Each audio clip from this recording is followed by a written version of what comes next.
तभी एक सैनिक महोबा के राजदरबार में करिया का सिर लेकर प्रवेश करता है। जिसने भी यह दृश्य देखा एक पल के लिए सबके होश उड़ गए, लेकिन अगले ही क्षण पूरा राजदरबार आल्हा उदल की जय, वीर मलखान की जय के गगन भेदी जयकारों से गूंज उठा। तभी एक दासी दौड़ती हुई रानीवास में पहुंची और रानी कुशला को सूचना दी, अरे रानी साहिबा, चलो चलो जल्दी चलो, पूरे मांडवगढ़ में उदल की वीरता की चर्चा हो रही है और आप यहाँ रो रही हैं। उदल ने करिया का सिर काटकर राजदरबार में पेश कर दिया है। यह सुनते ही माहिल घबरा गया। मौका देख माहिल वहाँ से चुपचाप दबे पांव खिसक लिया और अपने राज्य उरई की ओर भाग खड़ा हुआ। लेकिन अब उसका सच सबके सामने आ चुका था। जहाँ अभी तक मातम पसरा था वहाँ खुशी की लहर दौड़ पड़ी। आंसू अब भी थे, लेकिन अब वे दुख के नहीं बल्कि महोबा के वीरों की महाविजय के थे। इधर महोबा की सेना ने मांडवगढ़ को चारों तरफ से घेर लिया। यह खबर मिलते ही राजा जंभे घबरा गया। संकट सिर पर देख उसने तुरंत सहजो जोगिन को बुलाया। सहजो जोगिन काली शक्तियों की उपासक थी और तंत्र मंत्र के बल पर कई सिद्धियां प्राप्त कर चुकी थी।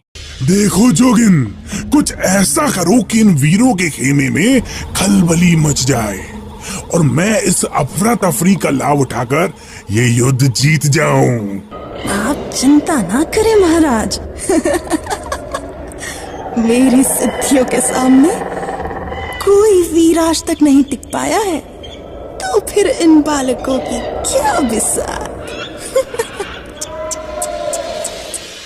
सहजो जोगिन ने अपनी काली शक्तियों का प्रयोग करके उदल को भेड़ बना दिया और उसे गुरु झिलमिल के आश्रम में एक पेड़ से बांध दिया।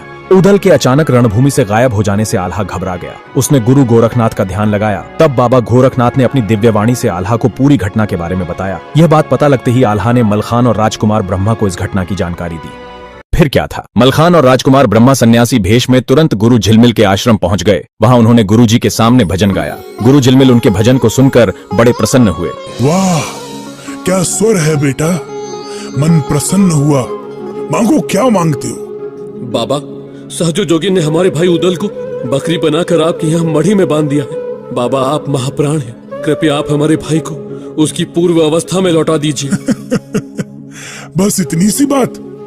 तथास्तु।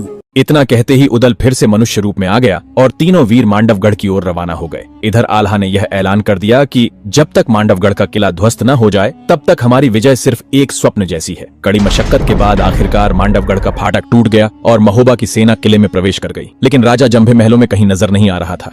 उधर जब तीनों वीर बबुल के जंगलों से गुजर रहे थे तभी एक सैनिक दौड़ता हुआ आया और सूचना दी, महाबली उदल, सेनापति आला ने संदेश भेजा है कि राजा जंबे कहीं छुप गए हैं और उनका पता नहीं चल रहा है। आप लोगों को दुर्ग में बुलाया है। लगता है जंबे डर गया है। लेकिन वो छुपेगा कहाँ? एक ही जगह हो सकता है और वो है सुरंग। उदल ने बबूरी वन में खुलने वाली सुरंग में आग लगवा दी। देखते ही देखते सुरंग में तेजी से आग फैलने लगी। राजकुमार ब्रह्मा ने कुछ सैनिकों को सुरंग के आगे रुकने का आदेश दिया।